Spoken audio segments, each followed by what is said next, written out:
I believe that at the end of the century the use of words and general educated opinion will have altered so much that one will be able to speak of machines thinking without expecting to be contradicted. A man provided with paper, pencil, and rubber and subject to strict discipline is in effect a universal machine. May not machines carry out something which ought to be described as thinking, but which is very different from what a man does? The idea behind digital computers may be explained by saying that these machines are intended to carry out any operations which could be done by a human computer. Programming is a skill best acquired by practice and example rather than from books. Presumably the child brain is something like a notebook as one buys it from the stationers. Rather, little mechanism and lots of blank sheets. I propose to consider the question, can machines think? Science is a differential equation. Religion is a boundary condition. Machines take me by surprise with great frequency. A computer would deserve to be called intelligent if it could deceive a human into believing that it was human.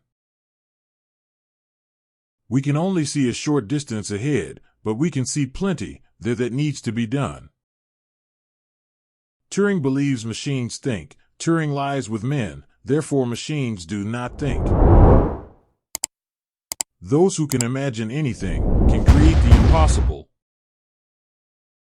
I have had a dream indicating rather clearly that I am on the way to being hetero, though I don't accept it with much enthusiasm either, awake or in the dreams. We are not interested in the fact that the brain has the consistency of cold porridge. I'm afraid that the following syllogism may be used by some in the future. Instead of trying to produce a program to simulate the adult mind, why not rather try to produce one which simulates the child's? If this were then subjected to an appropriate course of education, one would obtain the adult brain. If a machine is expected to be infallible, it cannot also be intelligent. Up to a point, it is better to just let the snags, bugs, be there than to spend such time in design that there are none. Unless in communicating with it, one says exactly what one means, trouble is bound to result. Codes are a puzzle. A game. Just like any other game. A very large part of spacetime must be investigated if reliable results are to be obtained.